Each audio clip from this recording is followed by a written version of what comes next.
if we build everything on theft, of course, we're going to have, you know, the world that we're seeing right now. I think that's very bullish for Bitcoin price.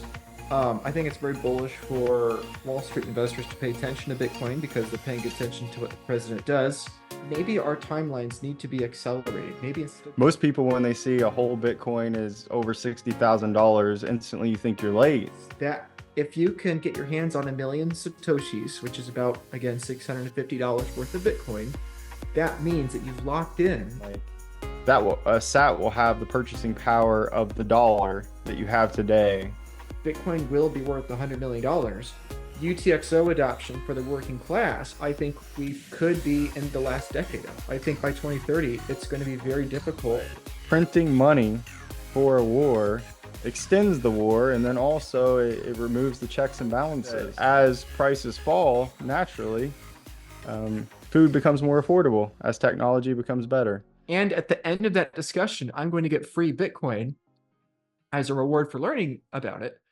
Hello, everyone. Luke Broyles here, along with my friend, fellow Bitcoin enthusiast, fellow Christian, and like I said, my friend for some time now in Bitcoin, Daniel HERSHBERGER. Daniel, thank you for. Well, I was going to say thank you for joining me, but really, I guess I'm joining you because today we're going to be talking about the organization Bitcoin is Better, 501c3 nonprofit organization. Daniel is the president of which, and now I am the director of content at Bitcoin's Better. Daniel, this has been your brainchild, your Bitcoin brainchild for over a year now, and it's finally coming. It's finally being rolled out. I'm very excited with it. Very excited to have been on the team for the last 6 months in private, and now that we're going public with it and the mission, I'm really excited to have this discussion, share a bit of what we're working on with the Bitcoin world, and hopefully, more importantly, we can expand the Bitcoin world to an ever greater number of people that are currently not Bitcoiners. So, Daniel, thank you for joining. Or again, I guess thank you for bringing me on board so that you could join me for this show. But Daniel, really appreciate it. Thanks for being here. Yeah, thank you, Luke. And I think it's fair enough to say joining. You've done the work, getting the YouTube channel off the ground. So I really appreciate your commitment.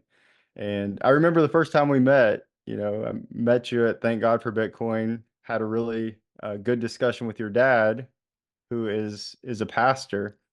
And I think at that time, like we have more in common with the past than the future thread really went off. But I remember talking about the thread that you put out about Bitcoin saving lives and how energy poverty is destroying the world, how endless wars are costing lives. And you were like, yeah, this one went viral, but this is what I really care about. So I was like, Right. man, we got to have this guy on the board because that's where I'm at. It's like I don't really subscribe to fix the money, fix the world. Maybe it's like fix the money, start to fix the world, but as Christians, we know that there's more to it than just bad or broken money. But definitely it's better. There's so much opportunity. The more adoption we have in Bitcoin, I believe the better we can make the world because it's an honest monetary system. So if we build everything on theft, of course, we're going to have, you know, the world that we're seeing right now, where things are just falling apart and nothing makes sense. So, uh, excited to have you, Luke. Thank you so much for investing your time, your talent, your thoughts, and your ideas, because I think that there is a need in the Bitcoin space for this type of nonprofit. Our mission is to empower middle class families with Bitcoin. So the idea for the nonprofit came uh, when FTX and crypto.com had all of these actors out, like on commercials and the Super Bowl and just everywhere, like bringing people into crypto when Bitcoin is really where the signal is. Bitcoin is how we can make the world better. So I was like, why isn't the middle class being reached with this transformative technology? Why is there all this distraction? So how can we help people ask better questions about why Bitcoin exists? Um, So the idea is to have a family-friendly nonprofit. We just had our first event in Jackson, Mississippi, to celebrate the halving. Uh, so we had a couple bands come out, food. We gave away sats to family members, and we partnered with the Bitcoin meetup there in Jackson, and it was super cool, and it was fun, and it was family friendly. And I think that that's what's going to rebuild America. That's what's going to rebuild our world if we can empower the middle class family. I think that that's going to make everything better. Yeah, I agree with that. And Daniel, of course, to send the compliments back your way. Appreciate you for spearheading this. This obviously wouldn't be possible without the work that you've done and everyone else on the team, especially on the legal side, because I don't like doing all the applications for official nonprofit status for a lot of them. So thank you for doing that. So yeah, I think in today's show and discussion, I think what would be great is if we could dive a bit more into Bitcoin is better. Ultimately, one of the biggest concerns I hear from people in Bitcoin is that, oh, this is all great, but how do we reach the masses? How do we reach the masses? How do we reach the masses? I think that is the constant question I hear more than anything and concern people have, right? How do we reach the women? How do we reach old people? How do we reach young people? How do we reach whatever people, right? And I think that's actually a big piece of FUD when it comes to Bitcoin, right? The Bitcoin is too centralized in ownership. The Bitcoin is never going to be reached masses. It's never going to be understood, blah, blah, blah. And I think actually this mission that Bitcoin's Better is working on, hopefully we can contribute to that, is going to be a critical key component, maybe not right now, but maybe 5 years from now, at starting to shift that narrative, right? We really saw the energy narrative surrounding Bitcoin really shift in large part due to Daniel Batten and Eric Hirschman of the last 5 to 6 years or so. And really that's destroyed the argument, right? And we're actually seeing that now enshrined into law in the United States, reflecting that reality. And ultimately it came down to a story, right? So I think if we could give the pitch for what we're going to try to do later on, later on the show, I think if we could give the explanation to people what the specific plan with Bitcoin is better is, what the multi-year trajectory we have to educate the middle class to get hundreds, if not thousands of people off zero, meaning buying their first Bitcoin ever, getting people off exchanges, getting people onto reputable exchanges instead of inferior exchanges like FTX. So I think that'd be great to get into the specifics of that later on in the show, because of course we have the face which people are going to see talk about Bitcoin is better, and we have the brains behind Bitcoin is better. So I think that'd be great to get into later in the show. But maybe just for the first part of the show, we could touch on that motivation, which you have already mentioned. The whole idea of Bitcoin saving lives, Bitcoin making the world a better place. So Daniel, if we could start there, I know you already touched on this briefly. Why is it that Bitcoin is going to make the world a better place, right? And let's make sure we keep it explained simply, especially for people watching it maybe are new to Bitcoin or working class people or people brand new to Bitcoin. Um, so I guess in layman's terms, tell me, why is it that magic orange internet money is somehow going to save lives? Like, are you crazy, Daniel? Like, what's wrong with you, right? Right. Yeah. Uh, well, first of all, are you crazy? I think that that's a really good question that you and I ask each other a lot, because most people, when they see a whole Bitcoin is over $60,000, instantly you think you're late. But I like to share with people, like, how many close friends do you have that are into Bitcoin or save in Bitcoin, have Bitcoin? And I mean, I really haven't met anyone who doesn't have Bitcoin but has friends that do. So it's like, that's the question, is how many of your friends are saving in Bitcoin? Well, you're not late. Um, and the truth is it's better technology, so you'll never truly be late. Um, I think in layman's terms, to explain the need for Bitcoin, especially in the middle class to grow adoption, is there's one number you need to know: 7%. 7% new dollars are printed every year on average for the last 50 years. So if your stock portfolio is not performing at 7% per year, and then you can deduct fees out of there too, and penalties if you withdraw early. Um, your stock portfolio is not a savings account. Your house is not a savings account if it's not appreciating by 7% per year. Plus, you've got to pay realtor fees when you buy it, when you sell it, 2% property tax every year on average. So the house is not a savings account. I've been racking my brain about whether this statement is true, but it could very well be true that Bitcoin is the invention of a savings account for rich, middle class, and poor. That we've never really had anything like this, especially in the digital age. I mean, gold, an argument could be made for gold, but we've never really known how much gold exists. So at any time, there could be a lot of gold dumped on the market. Um, but yeah, so digital gold sort of holds up as an analogy. That was probably the best savings technology we had, but um, up to the point of Bitcoin. But I think that um, having an honest, limited supply of money will keep so many other areas of society more honest. So it's not going to be, it's not a utopia. It's not going to be a perfect world. We're still going to have problems to solve. But as we withdraw our economic energy from the current system that's built on 7% theft per year, expansion of the money supply, and those are the Federal Reserve's numbers too. We have to trust that. So it could be could be worse, but that's the number they publish is 7% per year. So as I choose as a middle class person to withdraw my energy from that system and save in Bitcoin, that makes Bitcoin stronger. And as each person does that, it's the network effect. It gets stronger and stronger. And the vision is to have a more and more honest world. Um, so yeah, so for me personally, I discovered Bitcoin in 2020. I've really been looking for Bitcoin since about 2010, 2011. Did So you first hear of Bitcoin in 2020, or is that when you first started buying Bitcoin? that's when Because I first that's a started. big difference.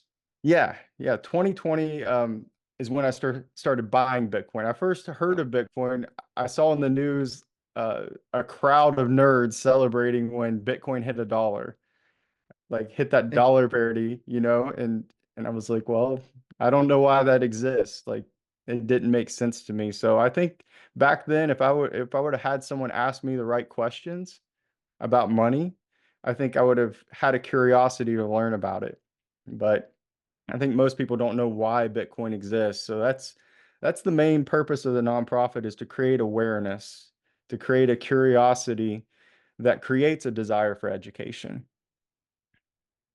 right. Yeah, I agree with that. I was thinking about this earlier today. A family member of mine um texted me earlier today and was commenting on a video I posted recently, and was like, "Oh, I'm starting to get and everything." Even though it to me, the reason I bring it up is that they were commenting as if I've improved my um, presentation on certain issues, but what they don't know is that I gave that exact same presentation, a couple of years ago, right? And my point in saying that is not that they were dumb and got smart. And likewise with Bitcoin, it's not that people are dumb then to get smart. I think so much of it is just time and repetition, because I think a lot of any new form of technology is just people being exposed to the same ideas 10 times, 20 times, right? To have it start to click, right? To have it start to be intuitive, right? The first time you drive a car is very different than the 100th time you drive a car, right? It makes more and more sense the more you use it. And the specific trade-offs make sense the more you hear about it and listen to it, right? So I think that's something maybe Bitcoiners, myself included, all of us get hung up on is how do we, I think one of the things, going back to the earlier concern I mentioned of, oh, how do we educate everyone, the middle class, everybody about Bitcoin? I think a lot of people are trying to make more condensed forms of content of how can we get the whole message in one little packet or one little presentation or one little booklet or one little pamphlet or website or podcast, whatever, right? Because and it's not completely unfounded, right? Most people are not going to watch an 18-hour Michael Saylor, Robert Breedlove series that begins in the Stone Age, right, to understand Bitcoin, right? Most people aren't going to listen to that, but most people might listen to something short. But I think where that still falls short, unfortunately, is that not only do you need to have the information be really condensed and high signal, but I think you really need repetition, right? You can you can have a musician have a viral piece of music, a viral piece of content, and still nobody will know their name, right? Nobody will know anything about that musician, right? But you Mm. get someone like, Taylor Swift, Justin Bieber, Beatles, whatever, you get a really famous musician, a good one, that's really good at um, making something engaging, but also the repetition, then that's how you really create a lasting brand in somebody's mind. And so I think if we want to accelerate Bitcoin's brand, I think the venture many content creators and advocates of Bitcoin are doing is worthy and worthwhile of trying to package more uh, condensed and unique content. But I think we also, frankly, just need quantity and time, because I think a lot of people, myself included, learn most about tech or have our mindset shift about tech mostly just by hearing about it 50 times instead of 2 times. So that's kind of my thought um, when it comes to that. Right. Yeah, I agree. The repetition is important. And yeah, I would say I don't really run into many people that have never heard of Bitcoin. Right. So I think that we're closer. Well, of course, we're closer on that than we were a year or two ago. I think most people have heard of Bitcoin. And now we've got, major political candidates talking about Bitcoin. So I think we're going to have at least 50% of the country now, like, okay, President Trump is talking about Bitcoin, also crypto. So we're going to have to, do our work there about explaining the difference between the two. But um, but yeah, I think that it's the perfect time to go out with an organized effort to help people, which I think is what makes the nonprofit unique. Is we are going in focused on financial education. We're not trying to sell a specific brand or product. We're going in to help people ask better questions about the financial system that we live in and bringing that up as high level as we can. Um, and figuring out like why Bitcoin is better to that specific person, because that's going to mean something different to everyone. Just like, I mean, going from the horse to the automobile, maybe this family bought an automobile because they just like to go out for drives on Sunday together as a family. Maybe this family bought an automobile because uh, it allowed them to, drive to work or expand their business. I mean, there's so many reasons why you switch from a horse to an automobile. So I think that that's really cool. Like we've built a board of 10 of us, and we all come from different backgrounds. We speak to different demographics, and I think that as the organization grows, I want that to expand to where we can speak to different audiences, and people care about different things. So how does Bitcoin make that better?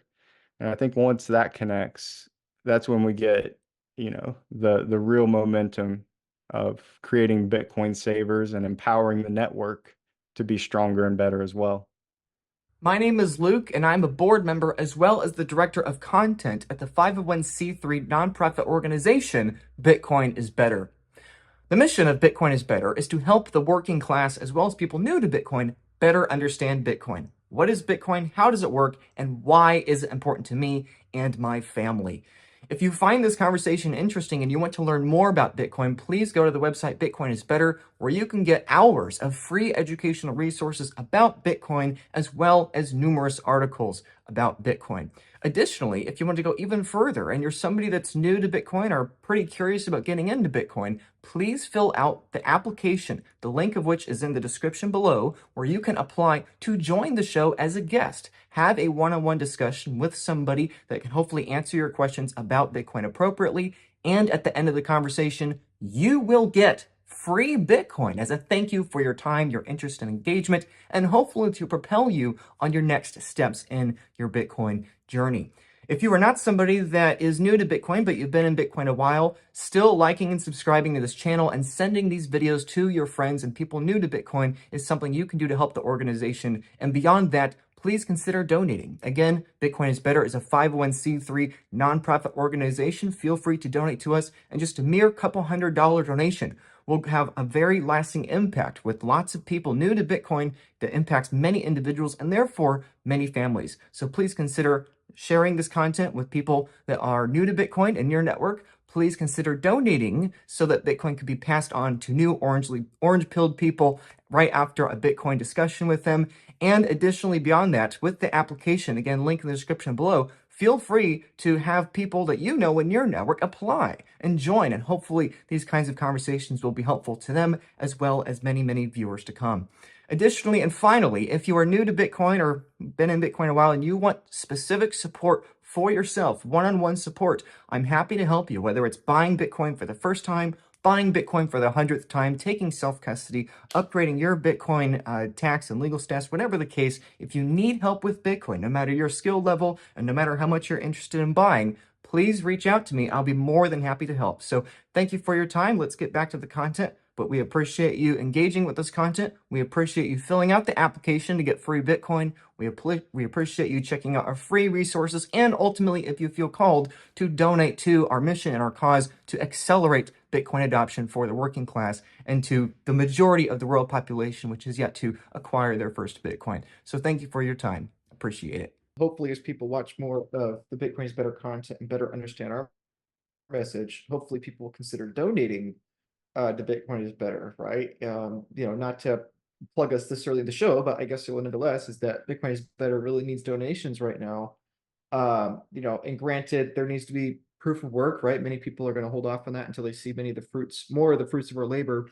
But if you really want to accelerate the mission we have going on here, even just a couple $100 really accelerates us, because one of the main ways in which we're going to be using those funds is we're going to be giving them directly to people that are new to Bitcoin, new to being orange pilled, even if just partially, and basically get them off zero, right? I personally think one of the biggest ways for people to have those touch points and to have that time exposure to Bitcoin is not just by hearing about it, but by thinking about it, right? And just the reality is that if somebody has $2 of Bitcoin, they don't care. If somebody has a cousin that they see twice a year at family events that they've heard of is into Bitcoin, that's only 2 touch points a year.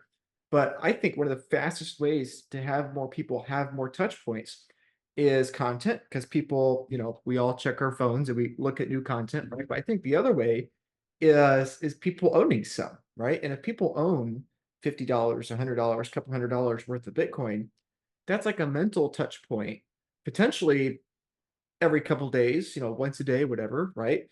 And not that I hope and encourage people to think about Bitcoin price, especially on a frequent basis, especially if one's going to properly understand it. But I do think that for new people, having that touch point is probably advantageous if it's in a good emotional state, right? As long as it's not a stressful state, not some life savings number, but just some nominal number that is significant to them that they can quantify in their head. Oh, $100, I make $20 an hour. That's 5 hours of my time. Like, that's something that I can understand tangibly. All of a sudden, when Bitcoin goes up 8%, like it has in the last 48 hours here, all of a sudden that starts to get them thinking. That starts to get them really considering that maybe they should pay attention to it, right? Mhm. Daniel, you mentioned the Trump and Kennedy unification ticket. For context, Kennedy yesterday, before the day of recording here, dropped out of the presidential race and endorsed Trump and joined that. And obviously, we're not going to get political. I think, Daniel, you and I both have our personal political leanings, but the beauty of Bitcoin is that it's not political. But the reason I bring that up is that I think that's actually really, really important to reminding people watching and sharing this conversation you and I are having about like why this is so critical, right? I mean, we got to keep in mind. So you didn't make it to the conference. You had a surgery going on, which thank God you're all right. Now I'm glad you had that. But I was there at the Nashville conference this year in 2024.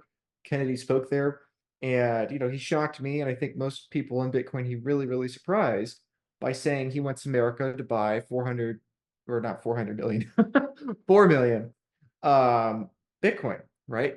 And I think this whole unification of the Trump Kennedy ticket for everyone watching this should be exciting, because it's exciting to have people that are pro Bitcoin, or at least Bitcoin adjacent or parallel in the White House. But I think beyond that, there should also be a healthy dose of skepticism and fear, right? Because really what's happened is that, in my opinion, the odds of Kennedy now being in the White House, being orange ideas in the White House, I think that probability's gone up, right? The probability of Kennedy winning was low. It was always low, and obviously it was low enough he dropped out.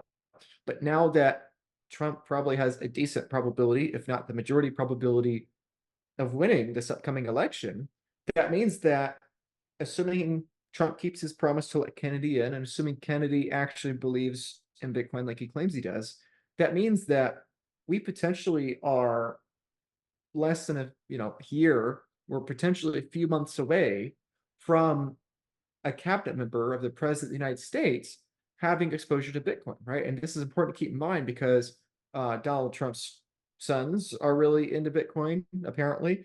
Donald Trump's VP pick, JD Vance, is also owning a Bitcoin.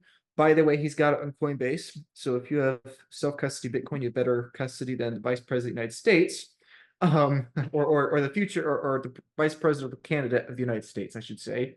So my point in saying all this is not to say politicians good. My point in saying this is to emphasize that a year ago, I really thought there's no way the United States buys Bitcoin before 2030. There's no way. There's absolutely no way. The US is printing money and issuing bonds to acquire Bitcoin as a national strategic reserve, right? Like, there's no way before 2030.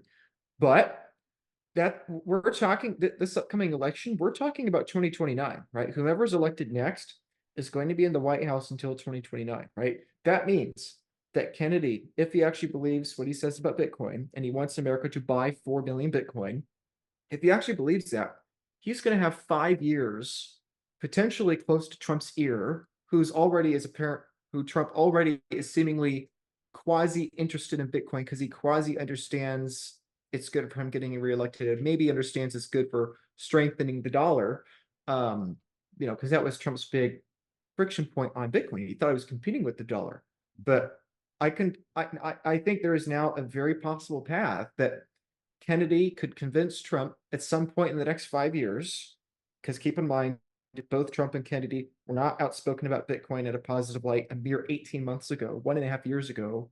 So think of all the change we've seen with those two politicians alone in the last 18 months. And we've got over 3 times that length of time coming up ahead of us potentially while they're in office. Oh, and simultaneously, we're probably going to be having a major Bitcoin bull market. I think that's very bullish for Bitcoin price. I think it's very bullish for Wall Street investors to pay attention to Bitcoin, because they're paying attention to what the president does. As I've said before online, the amount of money at the conference in Nashville this year was astounding.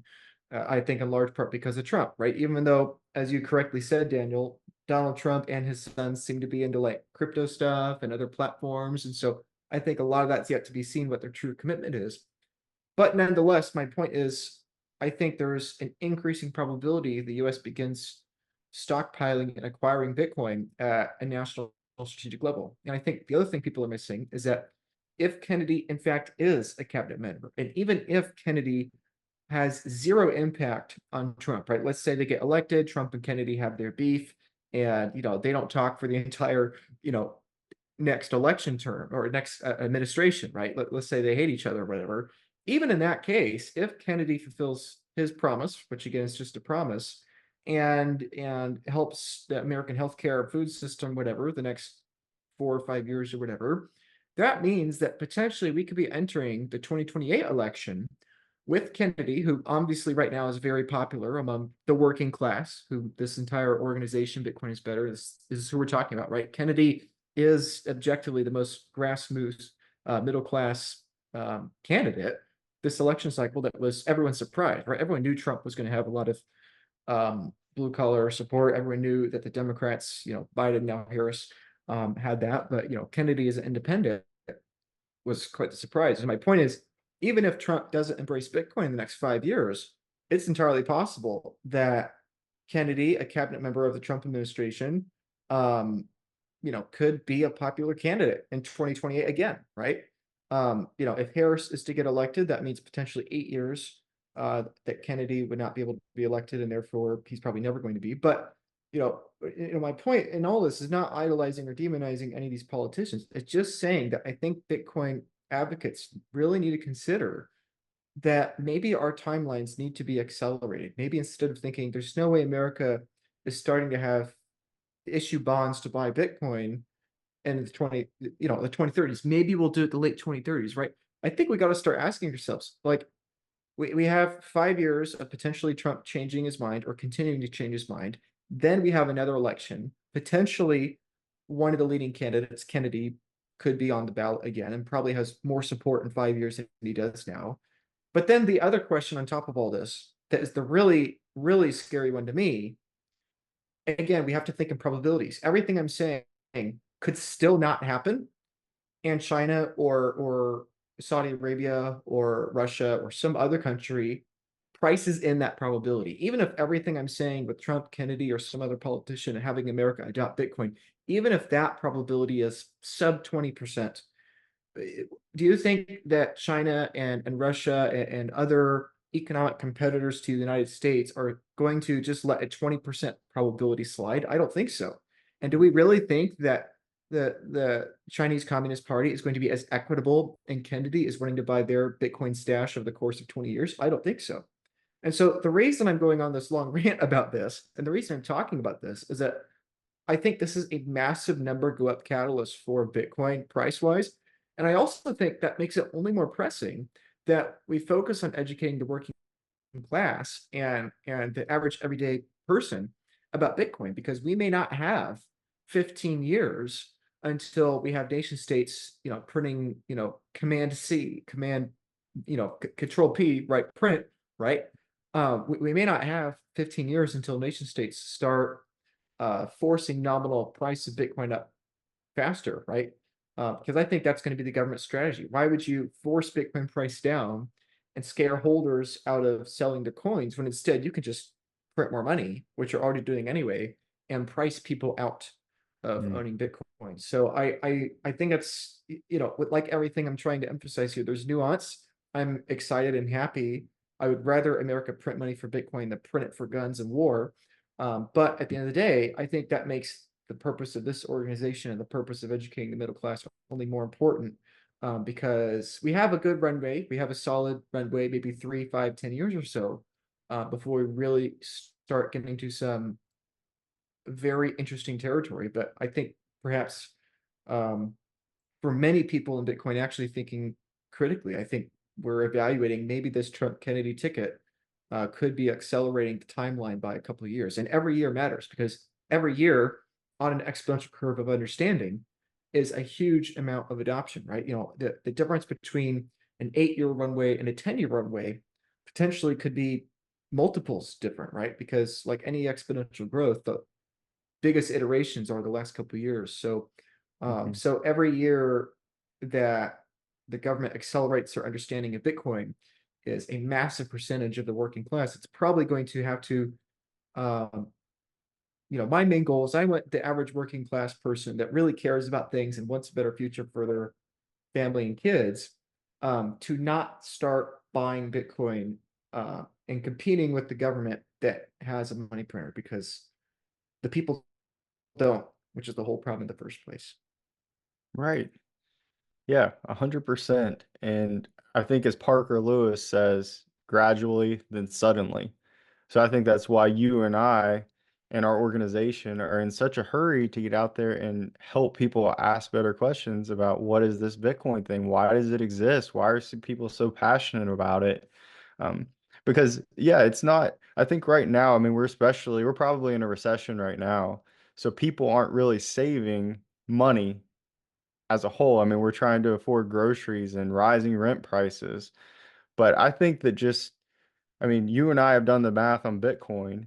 I think having the goal of each family having at least 1 million sats Just have 1 million sats, and Yes. that's less than $1,000. Um, I think that that's a good goal. Like you said at the beginning, like we're not talking life savings here, but at least have a stake in the network. So when those money printers do go burr around the world, um, you're not trying to catch up. You're not competing with a money printer with the money that you've earned. Right, right. So, right. So if you don't mind, Daniel, I'd like to back up a little bit in case some people watching this are relatively new to Bitcoin. So 1 million sats, right? So there are dollars. Here, I actually have $100 bill. So I have $100 bill here, right? So this is dollars.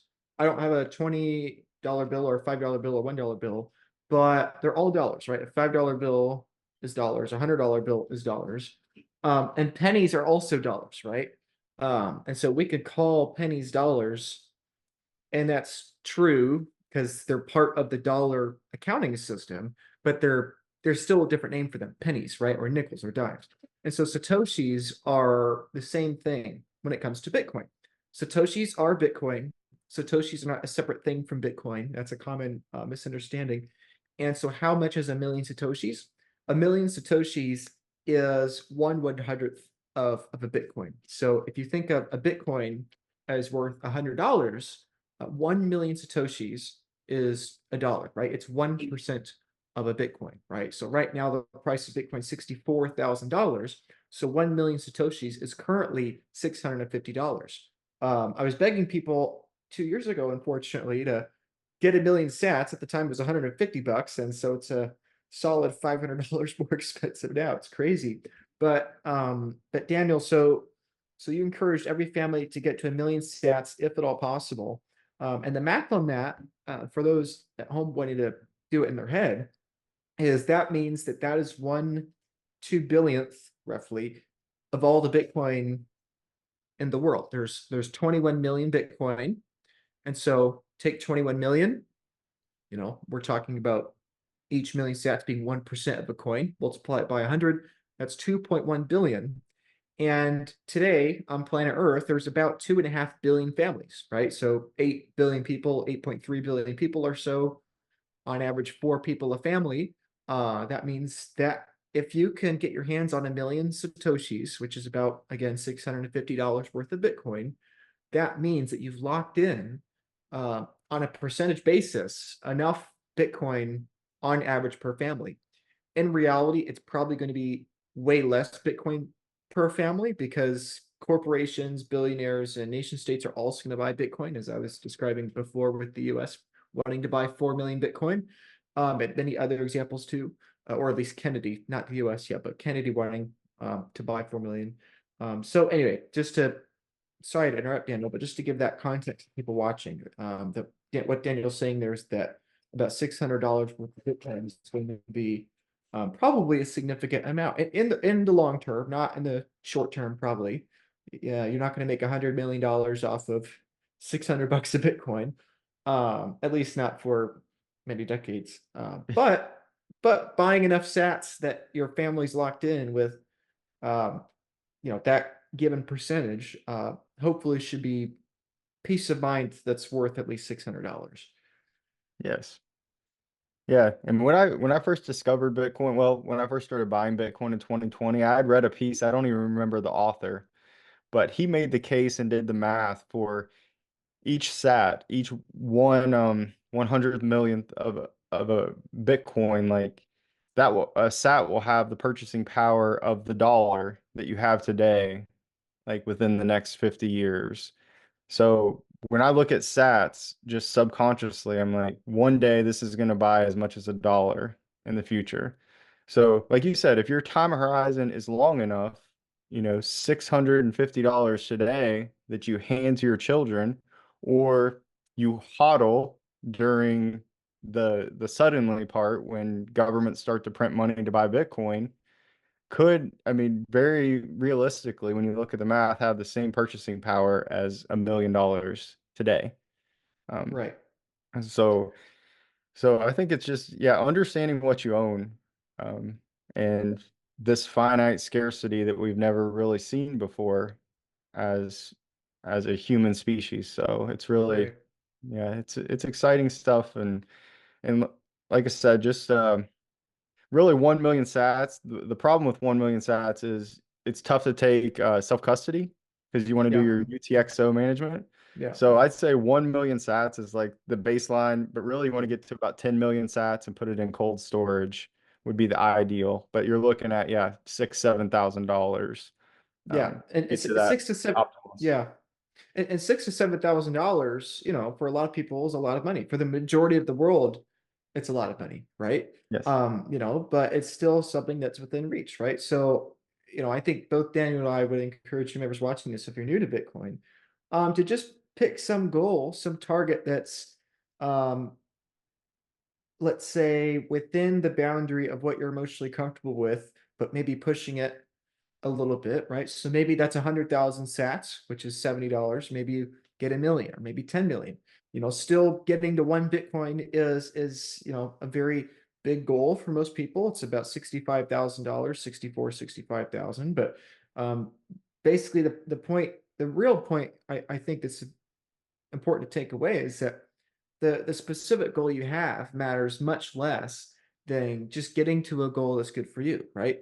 The goal that Jeff Bezos should have for buying Bitcoin is not going to be your goal, right? And the goal you should have is not going to be the same for somebody that's a multimillionaire already, right? The point of Bitcoin is to make your life better. And so all you have to do is just buy enough Bitcoin to make your life better in the future that hopefully that's then going to manifest for you, right? So you don't have to feel too late to Bitcoin because you didn't get 50,000 Bitcoin like some billionaire has, or 500 Bitcoin like some multimillionaire has, but just getting to, some percentage, it's some significant percentage of your work and your savings is probably going to have a benefit in the future. And to your point, Daniel, about $100 million per Bitcoin, because that's basically what you're predicting there. If one sat is going to be worth $1, that's $100 million per Bitcoin. I think a lot of people um, look at that and say, how on earth could Bitcoin be worth $100 million? It doesn't make any sense. But I think one of the big problems with fiat money, right? These things, these $100 bills, um, and you can watch 1,000 other Bitcoin podcasts to talk about this, but to touch on it briefly, is that that number is increasing forever, right? So, I'm in Michigan. I believe Michigan was a part of the Louisiana Purchase. Actually, no, I don't think it was. I take that back. But the Louisiana Purchase was the middle third of the continental U.S., and that purchase was for 12 or 13 million dollars, I believe. And then when Seward purchased Alaska in 1867 after the Civil War from Russia, he paid $7.5 million. And so I think we have to ask ourselves: is Alaska worth $7.5 million? I don't think it is, right? Right now the national debt of the United States is 35 trillion. 8 years ago, 2 election cycles ago, it was 20 trillion. And roughly every 2 presidential terms, the national debt in the United States approximately doubles, right? So right now we're at 35 trillion. Next, we're probably going to 70 trillion, 2 election cycles out. Then probably 140 trillion, then 280 trillion, then half a quadrillion, then a quadrillion, then 2 quadrillion, 4 quadrillion. You start to think about your kids' lives and you realize that, oh my goodness, by the time my kids are my age, we're no longer going to be talking in trillions. We're going to be talking in terms of quadrillions, if not tens of quadrillions, forgetting the fact that the rate at which we are expanding that money supply actually is increasing. So it's technically not even 2 election cycles anymore. It used to be slightly longer than 2 election cycles. Now it's slightly shorter than 2 election cycles. And so you realize, even if you're conservative, at some point, Bitcoin will be worth $100 million just simply from the debasement of the dollar alone. And some people would say, oh, well, that doesn't make my life better because it's worth the same. It's just, it's the same. It's nominally the same, but in purchasing power, it's the same. Why does it make my life better? But I think it still makes your life better because you weren't saving in dollars. Like, okay, maybe Bitcoin goes up 0 in purchasing power, but even if it goes up nominally forever, wouldn't you rather have that than dollars? I mean, a loaf of bread would be $1 million or whatever at that point, right? Or Right. not that much, probably like 10 grand or something. But You see my And point, like, right? yeah, So and like for me, I have three boys, three young boys, and I look at that $35 trillion in national debt as stealing from their future. So if I go out and start a savings account with my bank and put a bunch of money in the bank savings account, they're going to go out and buy treasury bonds and increase that national debt. So by saving in Bitcoin, I'm saying, no, I don't agree with $35 trillion in debt. I think that that's bad for the future of my children. So like you said, if Bitcoin stays flat in purchasing power, at least I'm withdrawing. I'm right. withdrawing. It's an act of peaceful protest to the corruption that is that number that we can't even comprehend, like 35 trillion. It's a number that should not even, I mean, it's the dollar's done basically. Like the dollar's already done. It's just a matter of time. Yeah, yeah. But again, I guess to push back a little bit, it's not so much that the number's big and so that's bad.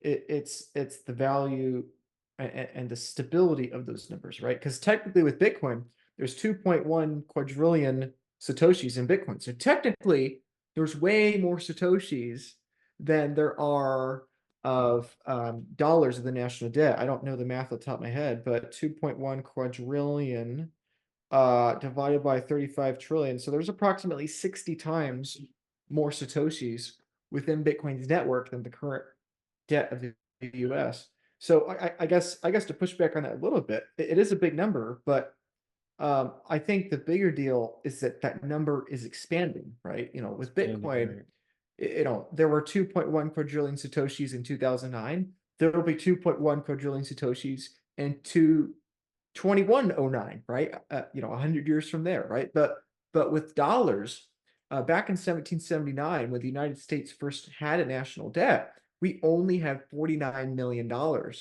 worth of national debt, under $50 million, right? So we went from 50 million up numerous orders of magnitude to where we are today, from 50 million to 500 million, 5 billion, 50 billion, 500 billion, 5 trillion, and now we're working on that next order of magnitude, closing in on 50 trillion. So that's 6 orders of magnitude here. And that again is accelerating, especially the last 60 years or so. So anyway, it's not even just that America's debt is such a big number. Again, the important thing, in my opinion, for people to understand is that that number will only grow. 99% of the dollars to be in existence in the year 2100 are yet to be created, right? The problem is not that there's 35 trillion of national debt. The problem is that only 1% of the dollars that will exist by the time your grandkids are your age have existed yet. That's the big problem. And the math is devastating, and it's relentless, and it's compounding exponential. And like you said, Daniel, it harvests the future for the sake of the present to win the next election cycle. And unfortunately, there's no political solution to a fundamentally political problem. Yeah. Yeah, I'm with you. Divisibility is a beautiful thing. I Yeah. Actually, before the Bitcoin conference last year down in Miami, I stayed with a family friend. He was a real estate investor, and I gave him his first Bitcoin. And it was A like a whole few, coin? what was that? A whole Bitcoin? No, his first Bitcoin, yeah, Yeah, pieces, yeah, yeah. sats, his first sats, yeah, his first sats. And it was a few months later, he like dove into it and learned about it. And that's what blew his mind, the divisibility of it, because he has done missions work in the past as well. And he was like blown away. He's like, this is better than real estate, and you can own a dollar of it. And with the Lightning Network, there are ways to do that. I mean, I mentioned before, like 10 million sats is best for cold storage, but there are ways to secure it better than on an exchange. But you can have little pieces of this digital real estate that anyone in the world can own and not have their purchasing power stolen from Right, them. That's right. and the cool thing is too, like as wealthy nations, as we hodl, as we save, that makes the poor person who has to spend their Bitcoin, it makes it more valuable as we hodl Right. it. So it's like a blind Right. donation network as well. So yeah, the divisibility thing, I'm with you. It's not the size of the number. It's like when you look at per citizen, how much debt we have compared to the median income. Like, Right. yeah, Right. that's completely unrepayable because wages have not kept up with, the 7% per year of money printing, and it's Right. going to get worse. Yeah. Could I add something to that real quick? Mhm. I don't want to scare away people that are new to Bitcoin. So in the next few minutes, if you're new to Bitcoin, you may not follow what I'm saying. That's okay. I'm mostly talking to the other people in Bitcoin a while, but I really want to get back to that point of what you just said about the UTXOs is that, you know, us Bitcoiners keep saying, oh, we're early. And yes, that's true. But when it comes to UTXOs, I don't think we're actually that early. I think we're significantly far along in that adoption curve for UTXOs, right? Because again, if nation states start printing political currency to buy its spot price, what that is going to do is like, yes, Bitcoin is finite, but what is also finite? Block space is finite, right? 7 transactions per second, 144 blocks a day. That means that over the course of a given year, okay, like there are 330 million companies in the world. If imagine if, let's say, 3 million companies, the top 1% of companies, every single quarter wanted to have a transaction on layer one, all of a sudden you've priced out every human being. And so my point is, if you're watching this and you're into Bitcoin, you have a significant amount of Bitcoin, you've not taken your self-custody seriously, you've not taken your UTXO management seriously, you've not yet upgraded to multi-sigs, or in my opinion, cloud security multi-sigs, cloud custody multi-sigs, whatever you do, just do it. And then getting back to this problem is that if we want to educate the working class, I think we might potentially have a major problem coming down the line, right? And I think this is a big, big concern. What happens if in 8 years or so, we have a nation state starting to buy Bitcoin spot price? What's going to happen? Like, what will happen if Bitcoin price and Bitcoin transaction fees and fiat start accelerating faster than the ability for Bitcoiners to develop layer two solutions that can scale appropriately, right? Like, what if we have a 1, 2, 3, 4 year period that is this big, early teenage growing period of Bitcoin's history where transaction fees are literally hundreds, if not thousands of dollars, because we have, let's say, a million companies, or not even that, you could have 500,000 companies all fighting for block space, 500,000 companies, a million millionaires, right? 1 out of 70 of the world's millionaires, right? All of a sudden, you start to realize that, wait a minute, not only are Bitcoin prices going to skyrocket, but also transaction fees, for competing for Bitcoin's block space, right? And this is the Bitcoin Manhattan metaphor. Everyone loves the Michael Saylor Bitcoin Manhattan metaphor, but this is the concerning side of that. I don't think that we've really in Bitcoin had an accurate discussion yet because we're so worried about Bitcoin price going up. We forget this, but we are so early to Bitcoin as Manhattan that we're roughly still in the 1630s. Okay, we're so early to New York City, to the island of Manhattan. We're so early to it. We're still called New Amsterdam, right? The Dutch are still, we're still more Dutch than British. That's how early we are to Manhattan. And my point is that right now we are very fortunate and lucky in Bitcoin to be able to own whole UTXOs, right? Like in the far future, it's going to be rare for people to own whole UTXOs, in my opinion, right? And so the fact that pretty much everyone in Bitcoin right now has the ability to own multiple UTXOs, I think is a sign of how ridiculous early you are. I think it should be a mirror for you to reflect in of how carelessly many people in Bitcoin are taking their self-custody.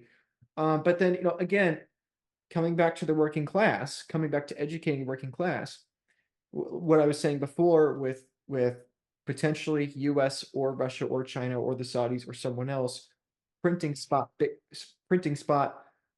political currency to buy Bitcoin. It's like, yes, that's number go up, we're all excited. But the number one concern with that obviously is the price of Bitcoin in nominal terms rising faster than people's nominal wages being able to keep up and stack Bitcoin. But again, that whole other aspect is, what if those people cannot access Bitcoin exchanges, because in that time, when governments view it as a national security risk, they might fully make exchanges illegal in the worst case, or even the best case, they might just, via stupid regulations, enforce a ridiculous spread, right? Maybe the real price of Bitcoin is $2 million, but oh, you can use your Bitcoin exchanges, but there's going to be a 25% spread on your Bitcoin price, right? And so, my point is, I think that's a big concern, is that I think it's entirely possible we have a couple year window where, to the average person coming in, okay, I understand Bitcoin now. America's printing money to buy Bitcoin to compete with China because this is now, soft war. Okay, I get it. Hash force, I got to buy Bitcoin.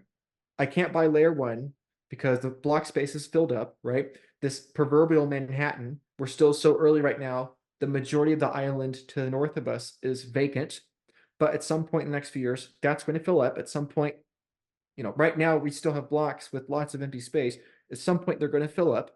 And then when you can't expand horizontally anymore, the only way you can expand is vertically, right? And that's what we'll do with fees. When we're like, we haven't even begun to see the beginning of a fee bull market for Bitcoin miners, right?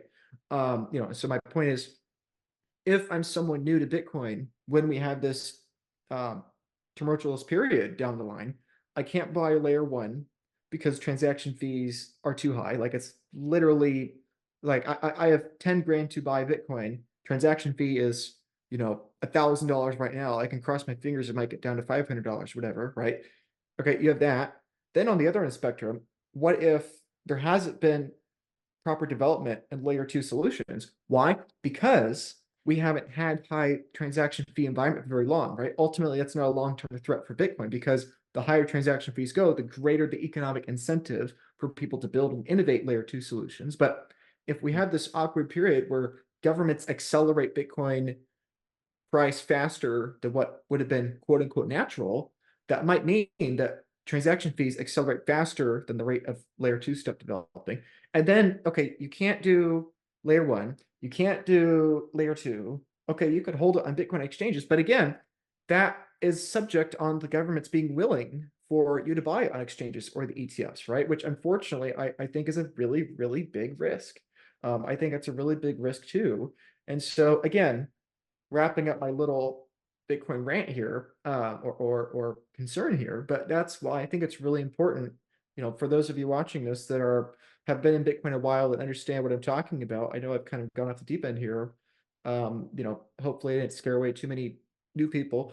But for those of you that understand what I'm saying, hopefully what I'm saying is starting to dawn on you, that like, I think that's really important, because even though And Bitcoin adoption is early, UTXO adoption for the working class, I think we could be in the last decade of. I think by 2030, it's going to be very difficult for average everyday plebs.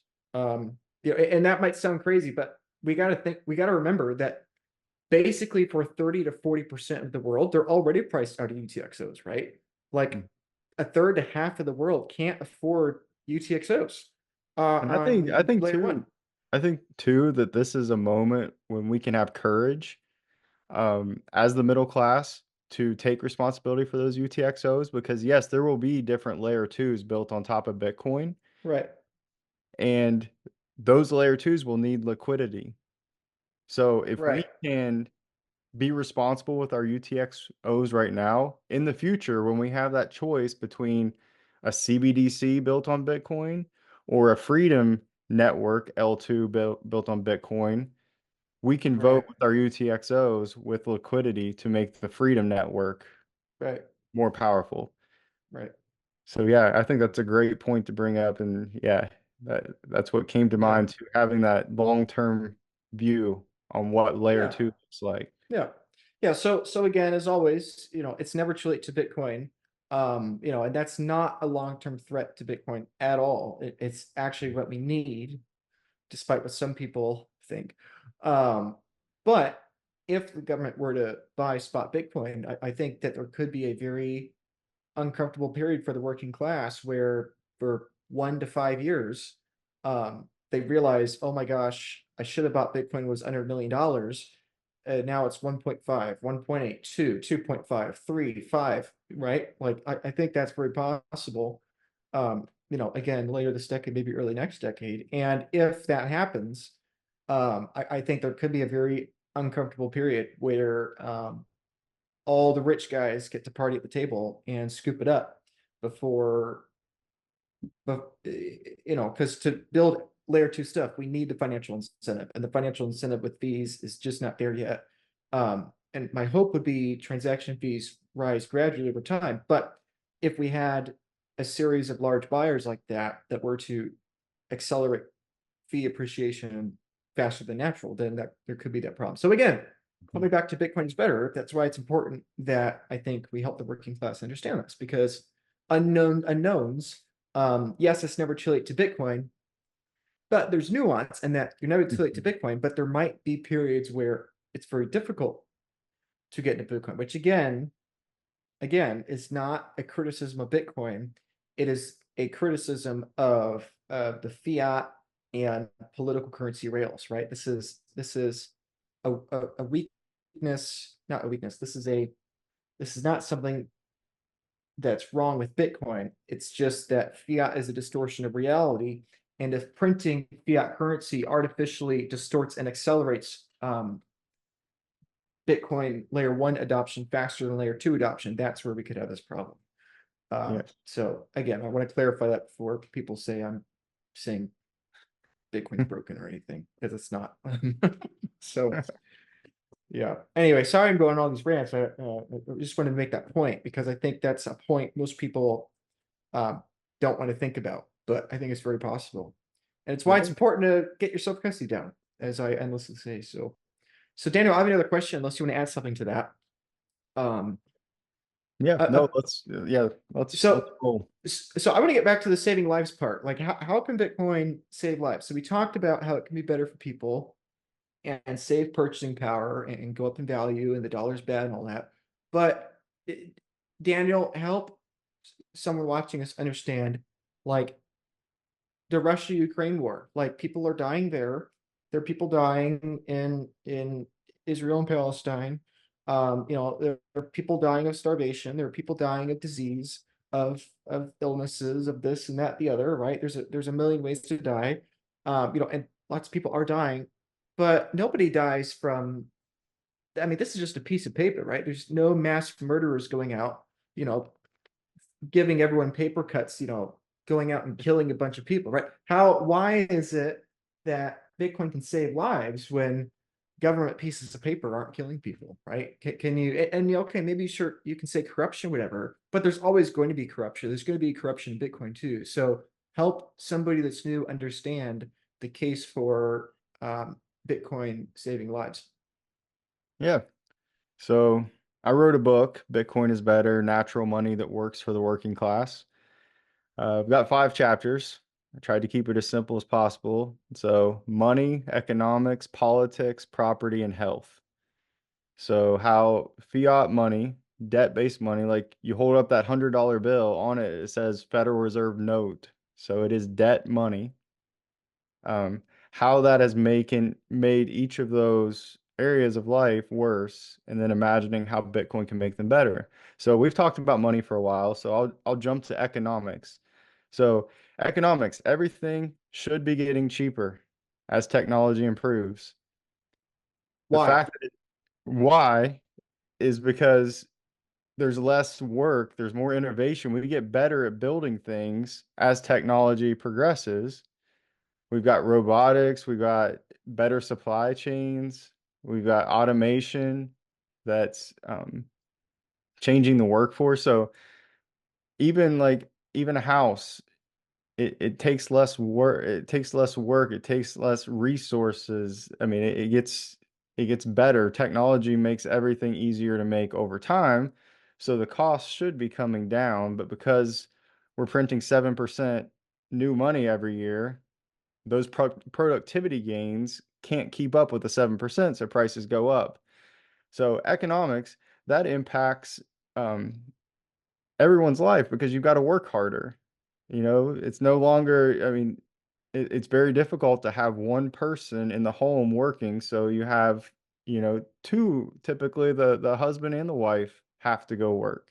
And that has impacted our families, and that has also the money, like if you look at the booms and the busts, like they're all tied to interest rates, these interest rates that we're manipulating, which when you hear like the Federal Reserve is raising interest rates this month or cutting them, what they're really doing is adjusting the price of printing new money. So when they Right. raise interest rates, they're saying, okay, to bring down inflation, we're going to print less money. When they lower interest rates, they're saying we're lowering the price to print new money. Well, that always results in booms and busts, and people's lives are destroyed. I mean, Right. businesses go out of business. I mean, real estate investors get wrecked. And I mean, there has to be a study somewhere on the suicides and the depression and the anxiety and all of that that comes with an unpredictable money supply. So economics definitely cost lives, especially in the middle class. Um, and then we've got politics. So the war, if a tax had to be raised for every 30 days that we are contributing to military action, the politicians would have to go out and convince us that this is a just war. But printing money for a war extends the war, and then also it removes the checks and balances of a voluntary um, war effort from the people and who are fighting the war, which typically is, middle class families sending their kids overseas to fight. Right. Uh, s- Could, so, could I could I comment on that? yeah, go Kind of, for it. yeah, if I could add to that, I think, and then I would like to hear the other points. I know we got a couple more points with that too, but before we go on to those next topics, in regards to that war and politics point, I think this is something that human brains are not good at, is quantifying tangible versus intangible risk, right? It is very easy for us to look at our insurance bill and say, oh my goodness, I'm paying $300 a month in fire insurance, because we're paying that every single month. But I think it is much more difficult for human brains to wrap our heads around the cost or the quantifiable cost of owning a house without fire insurance, right? If let's say you have a house and you don't have fire insurance on it, you would have to ask yourself, what's the probability that at some point in the next 50 years it's going to burn down? And then take that cost, amortize it out on a monthly basis, and you'll probably find it's more expensive or as expensive to have that risk as it is to have the insurance, right? And so my point in saying that is that I think when it comes to wars like this, I think that is what this tends to manipulate and change, right? That by printing money, which is an intangible drain and cost in society, it is a better way of perpetuating war if you're a politician than a tangible cost. Because to your point, right now it's easy for us to forget about how much money we're sending to Ukraine or wherever.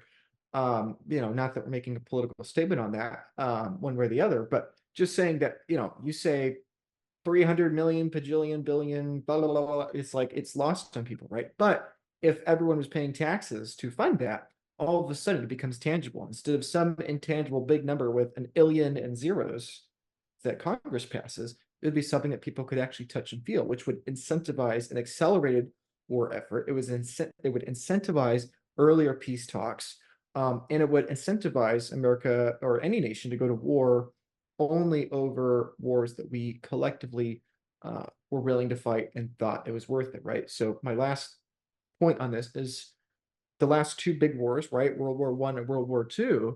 It is debatable because again, this is an intangible pseudoscience that is more frankly guessing than anything. Nobody knows, but it is pretty widely understood that printing political currency extended both World War I and World War II by at least years. Nobody really knows how many years. I've heard as much as 2 years for each of both wars, but we're talking about tens of millions of lives just for those two wars.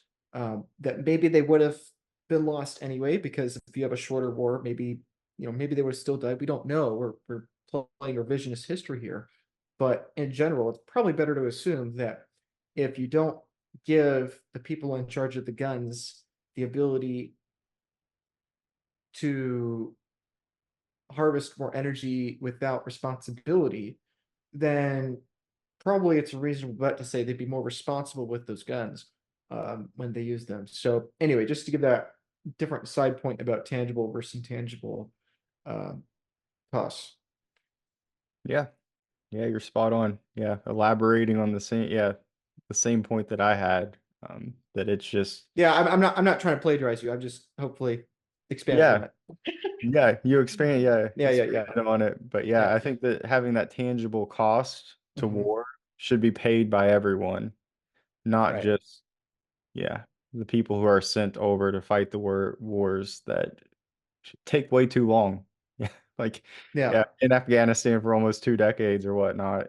And yeah, I had a friend in high school that I wrestled with that lost his life in Afghanistan, and it was just like a couple years before the war, before we pulled out. And it's just like if we paid for that war, we might have been there for a year or two, but we wouldn't have been If there at all. for decades. If at all. Yeah, exactly. And it's all hypothetical, but I think that's something that Bitcoin makes better. Is it going to fix it? No. We're still humans. We're still sinful, fallen creatures um, with human nature, but I think that it can make it better and more expensive. So yeah, so politics, I think that that's where um, we save lives. One area where we save lives. Property is the next. So property, I think it might have been Michael Saylor who brought this up that like during World War II, when when people were persecuted, especially the Jewish people, a lot of people stayed behind too long because they had physical property. They didn't want to abandon their homes, uh, their stashes of gold. Whereas if you can keep your family's wealth in your mind and flee, then you're more likely to do that when you have to. So I think that lives can be saved by having mobile property. And then the last point is health.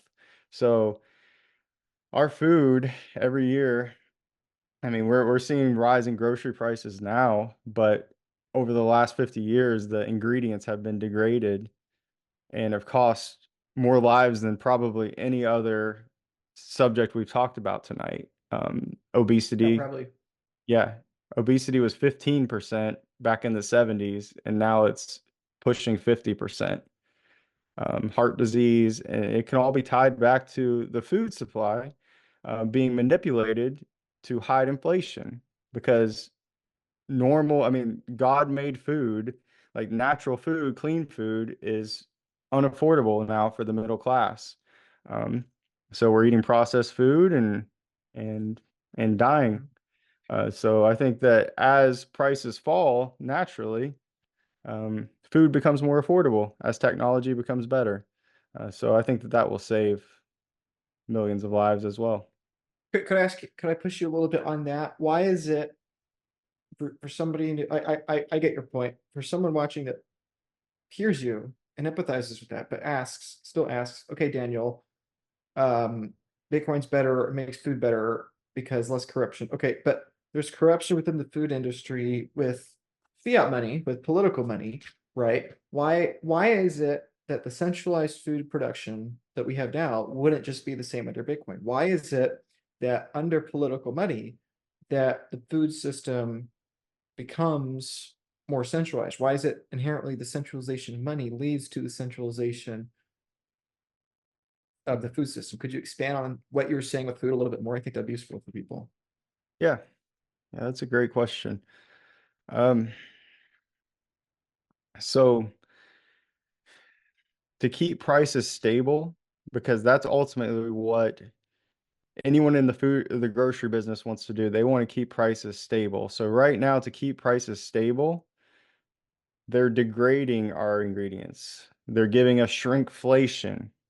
So to keep prices stable, we've got this downward pressure.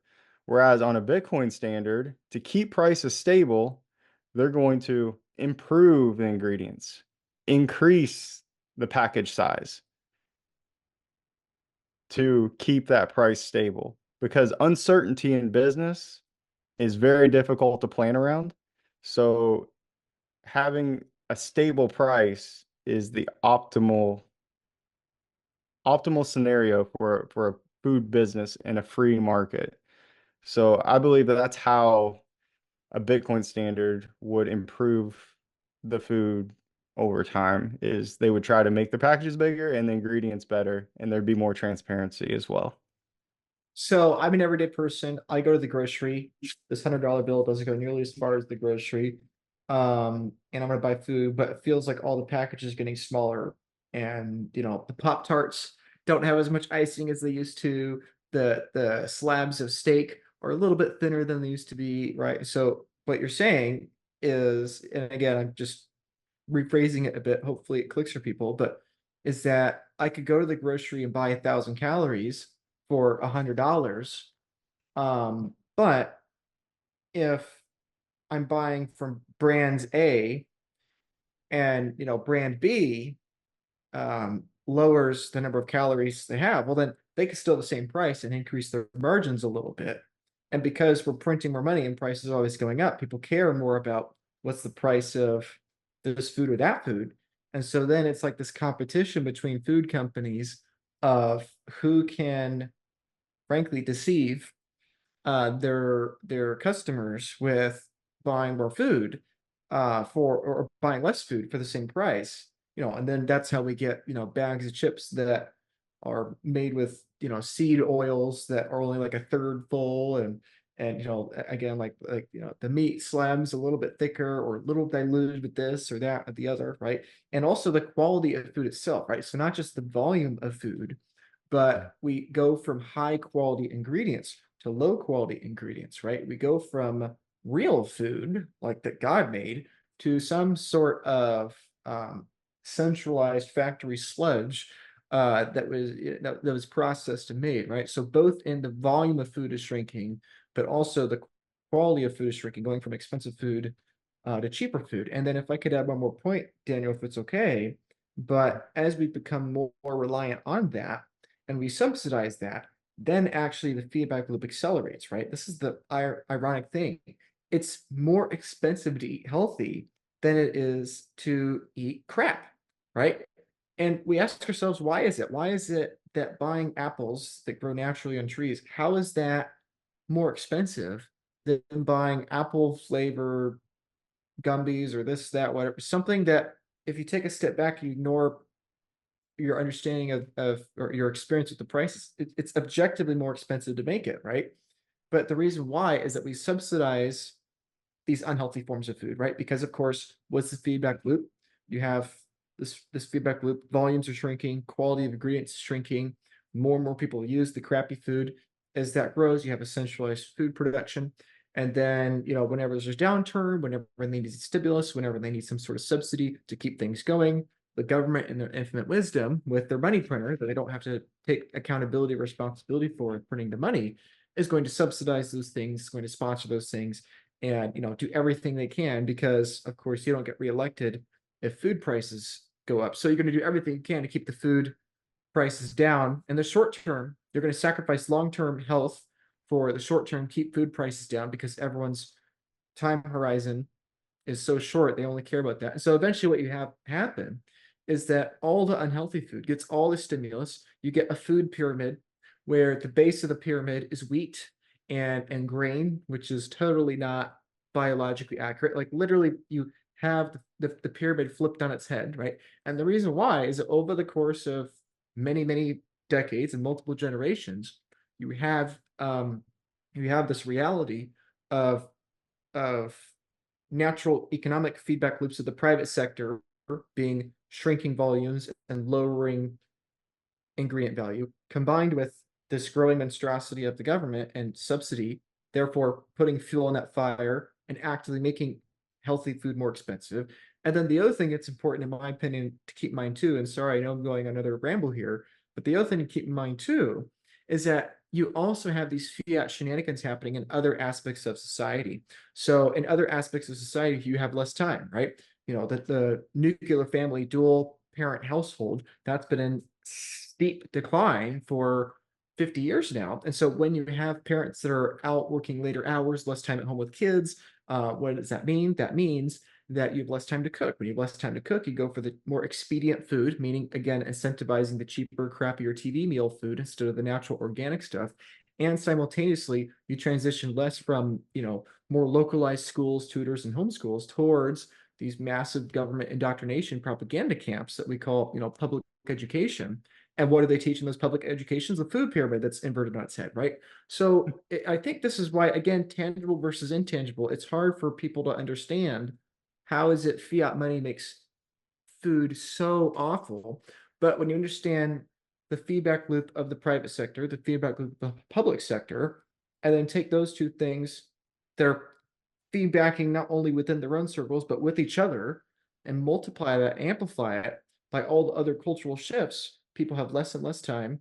The private sector is increasingly incentivized towards food production, to crap food production. The government is increasingly incentivized towards it. The education around food is getting consistently worse. Oh, medicine is also getting more consistently worse. Medicine's getting more expensive with everything else. And all of a sudden, this is how you have an obesity epidemic, a mental health epidemic, and all these other kinds of epidemic, right? Why do we have these mental health epidemics?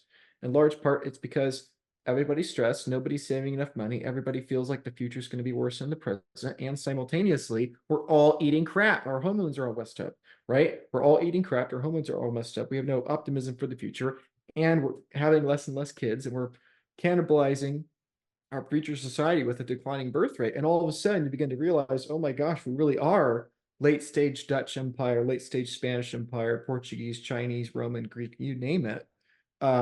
So much of what causes societies to rise and fall are misaligned incentives that then create feedback loops that breed feedback loops. And I know I've gone on a very long ramble, Daniel, but I think this is what's nice about being a Christian in light of this, is that we understand Bitcoin is not the savior of humanity. Bitcoin does not absolve us of everything we've done wrong. Bitcoin is not my maker, and so therefore Bitcoin does not have the authority to save my soul. But Bitcoin is an incentive structure, and an incentive structure that is honest and fair and more based in real math as opposed to fake math and fake money, fake numbers, real numbers, Bitcoin numbers.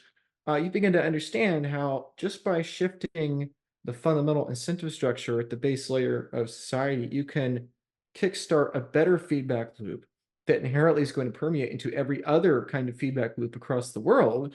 And then you begin to understand how over time, given enough time and understanding, we really could see negative feedback loops start to transition into more positive feedback loops. So sorry I went on for a bit, but I think especially for new people, a lot of those things, um, like I don't think anything I'm saying is new. I think most people know everything I'm saying, right? Most people know it. I think most people just haven't put those puzzle pieces together to get the picture of understanding that the problem is not some person in a dark room pulling all the strings.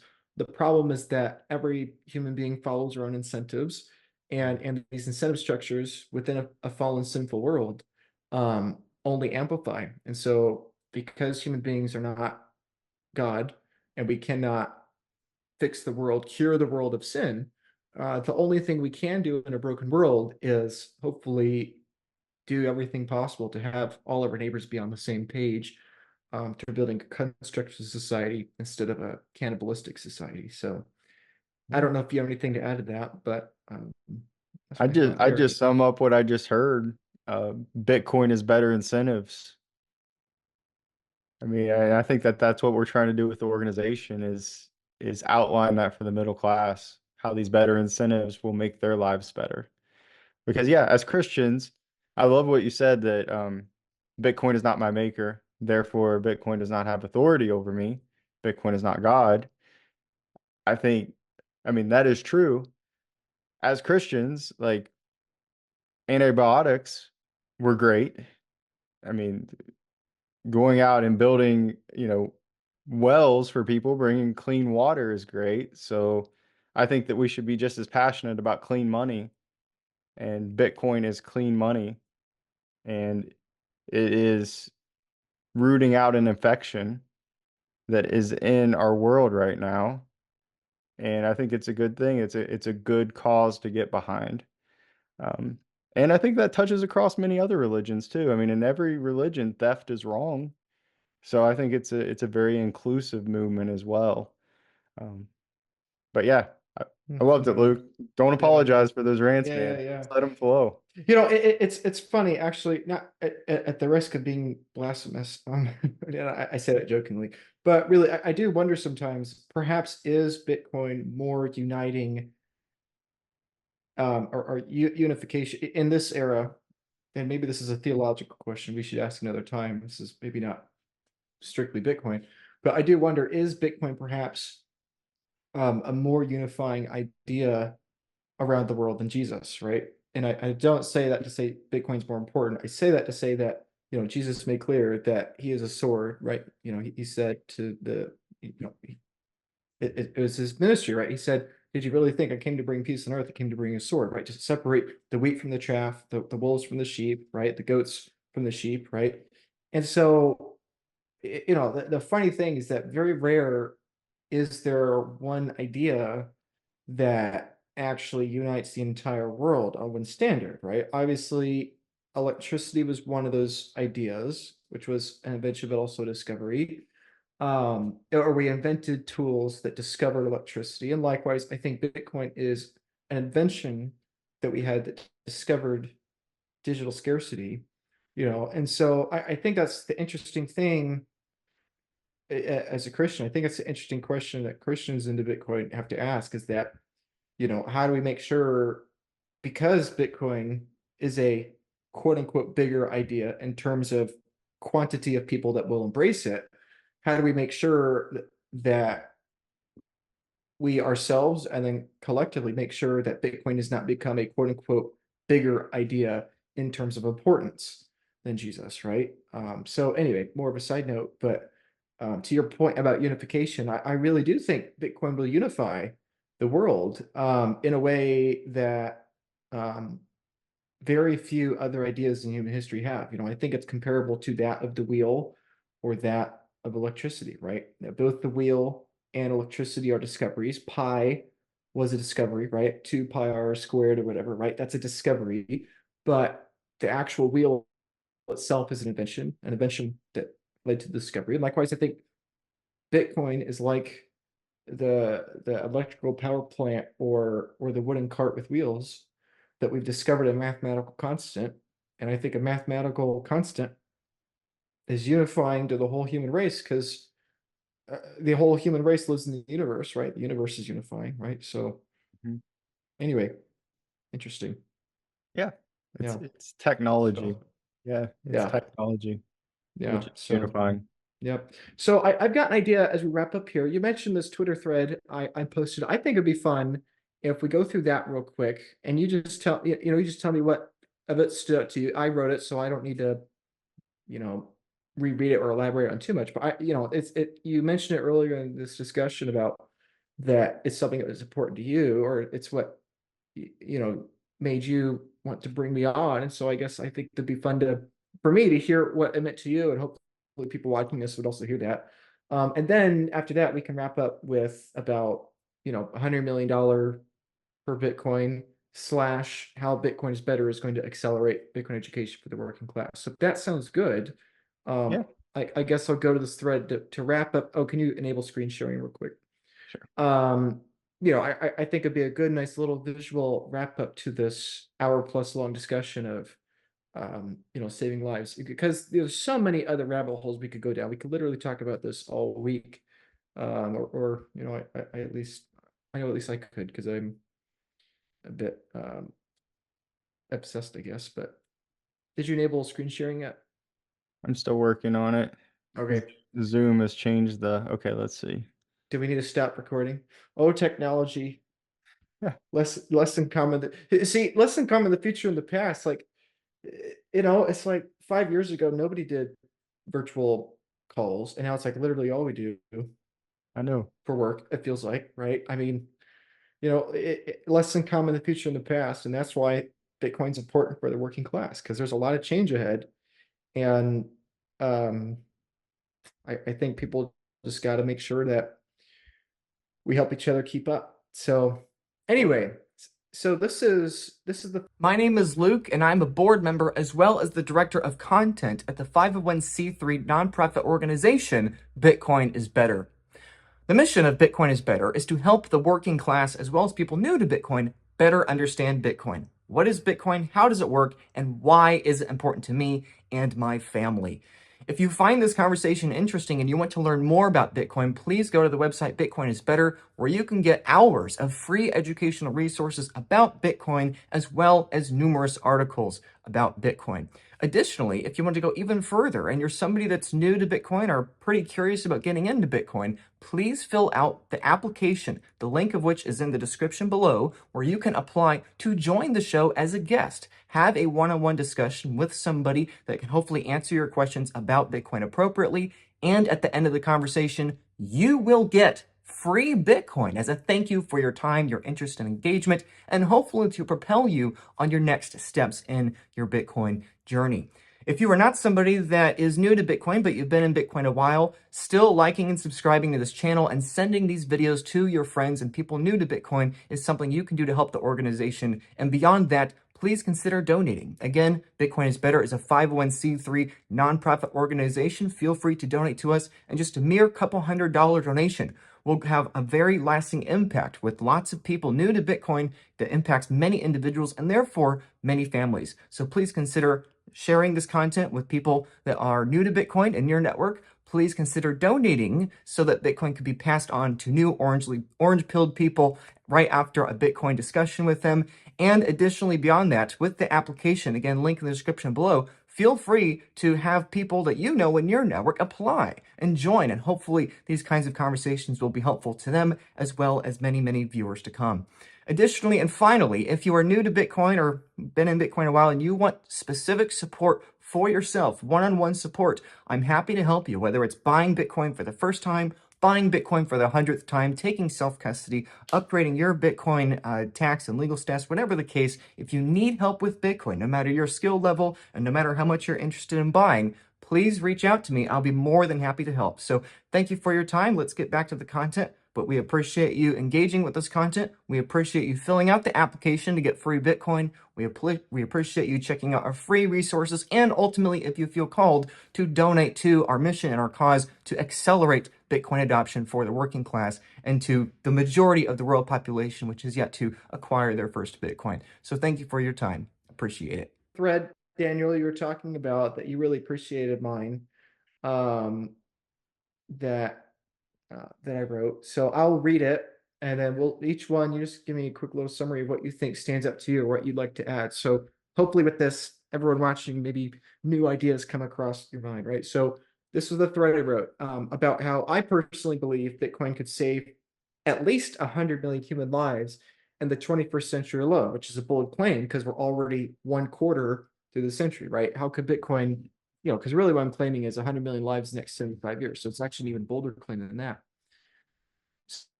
So, some initial reasons, right? Potentially reducing starvation, potentially preventing World War III, and then potentially helping the environment, right? So again, tangible versus intangible. Trying to take an intangible idea like Bitcoin, we will never know how many lives Bitcoin saves, but this is an attempt to try to quantify it, right? So we'll go ahead and get into this here. About Bitcoin being a technological tool, right? Daniel, just a couple minutes ago, you already said this, right? Compare Bitcoin's, in my personal opinion, is comparable to that of the printing press, that of fire, the telegraph, silk, internet, wheels like that. And its wide adoption has incredible second and third order effects on feedback loops, kind of like we've been talking about over the last hour. And so, again, hopefully this has some unique insights. Now, Daniel, you already mentioned this about how Bitcoin actually already has saved thousands of lives. And this is why I mentioned this tweet, that even though Bitcoin adoption is under 0.1%, 1 in 1,000 people, Bitcoin's still technically saving lives. We've seen this in the Afghanistan conflict. We've seen this in the Ukraine conflict. We've seen this in Algeria and Egypt and many parts of Latin and South America, people using Bitcoin. So I don't know if you have anything to add there, but that's very in Yeah, line with something you already brought up.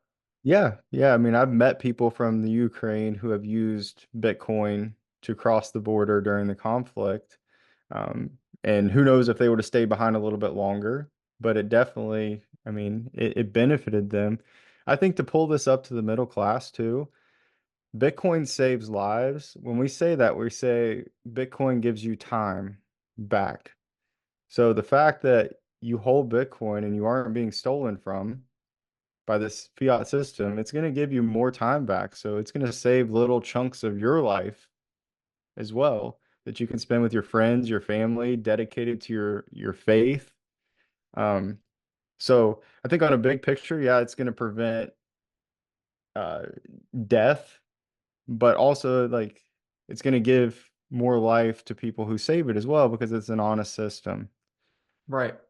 Yeah, I think that's a very good point. Maybe Bitcoin doesn't literally help you escape tyranny geographically, but maybe it helps you, escape softer forms of tyranny that are taking your time and free those back to you. Yeah, I fully agree with that. One of the obvious ones, I think personally, is that of starvation.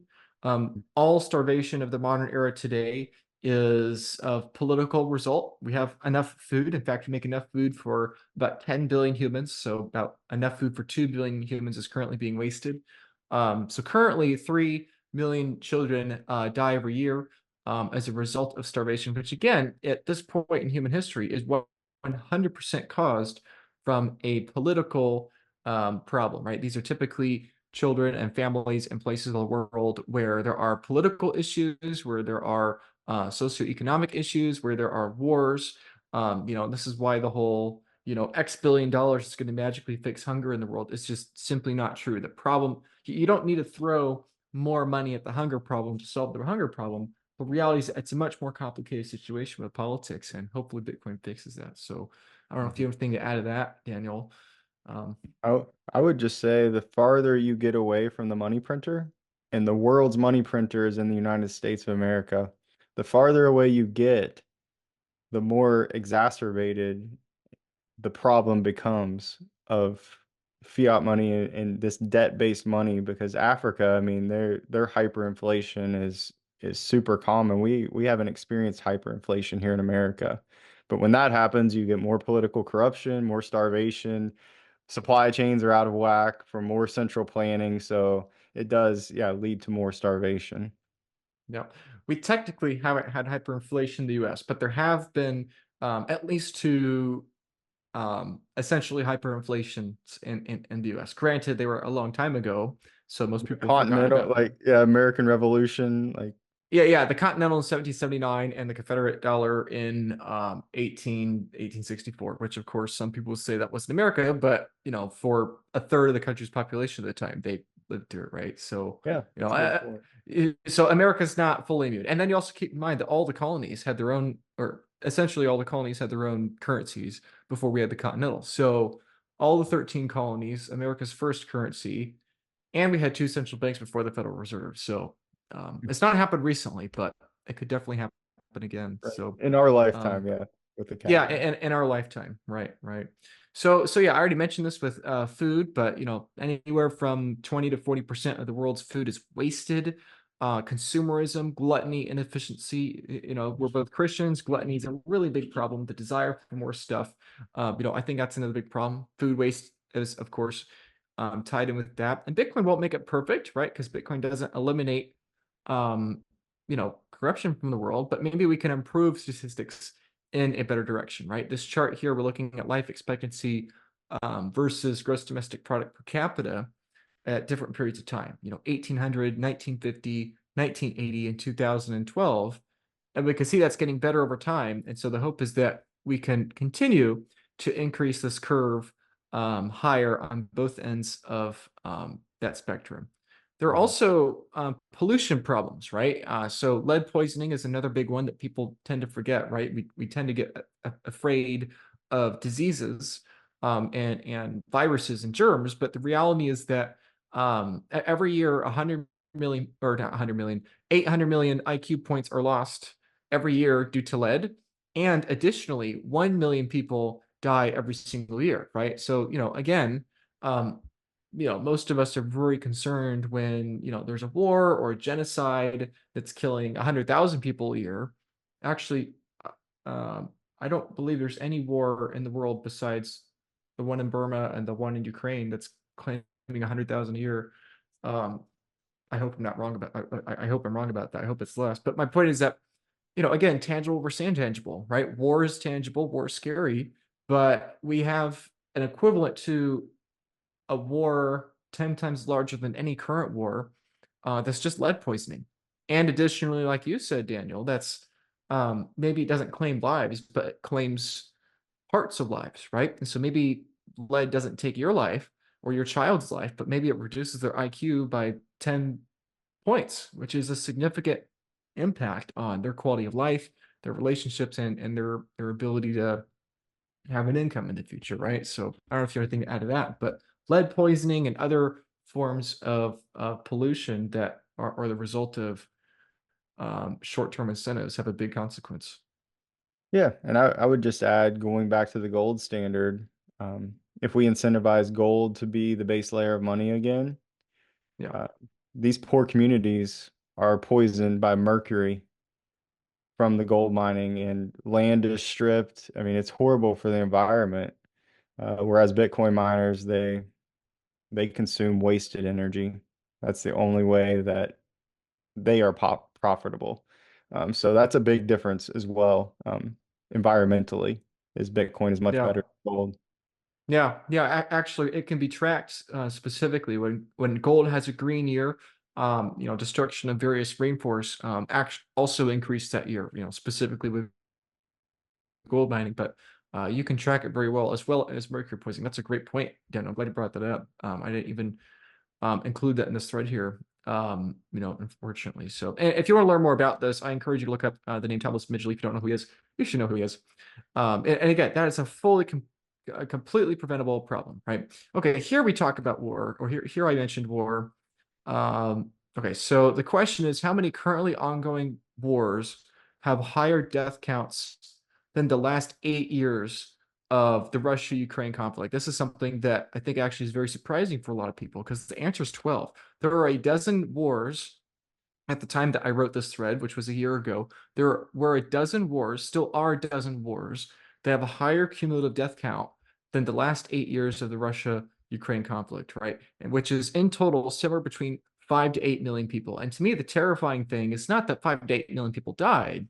It's that, we're not predominantly very focused on it, right? We're focused on wars that hit mainstream media, but we know so little about these wars, which are predominantly among the world's poor, that we have this massive discrepancy of 3 million people, because we just don't have the data, right? And this chart here is a visual representation of the ongoing armed conflicts, which is number of combat-related deaths in the current or past year. So major wars, minor conflicts, skirmishes, and clashes.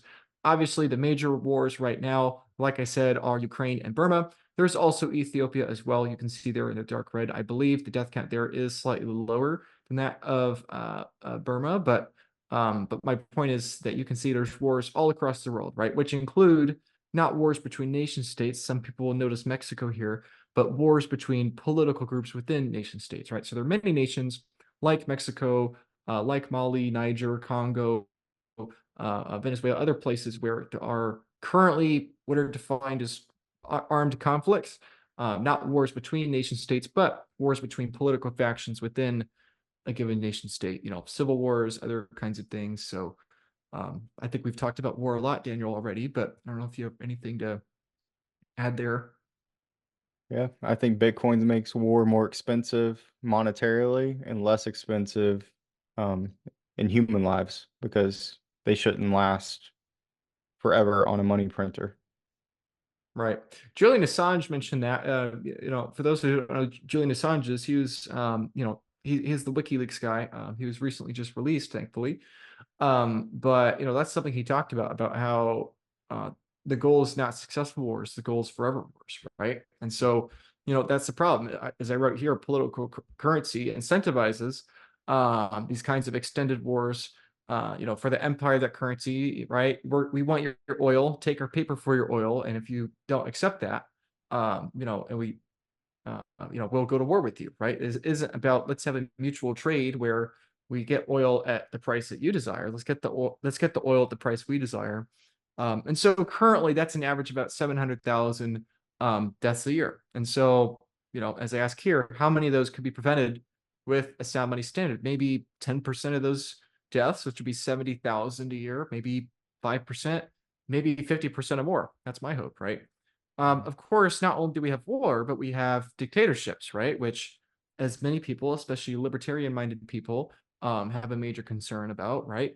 There are 100 million people that were murdered in the various forms of communism/tyranny, revolutions, right? You have the Russian Revolution, the Chinese Revolution, multiple revolutions, actually, revolutions all across Asia, all across Europe, especially Eastern Europe, throughout the mid and late 20th century, as well as death from hyperinflation, right? Hyperinflation itself maybe doesn't have death because it's just paper that's printing, but monetary instability incites these kinds of uprisings, these kinds of revolutions, and these kinds of dictatorships, right?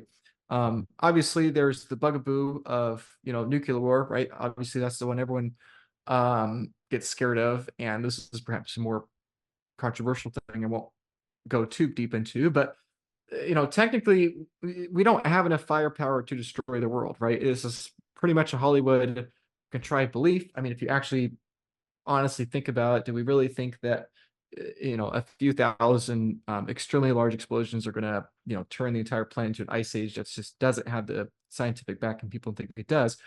But that's not to minimize the risk. It's actually to say that because it's less destructive than what Hollywood would have us think, it actually means it's probably more probable than we would like to admit, right?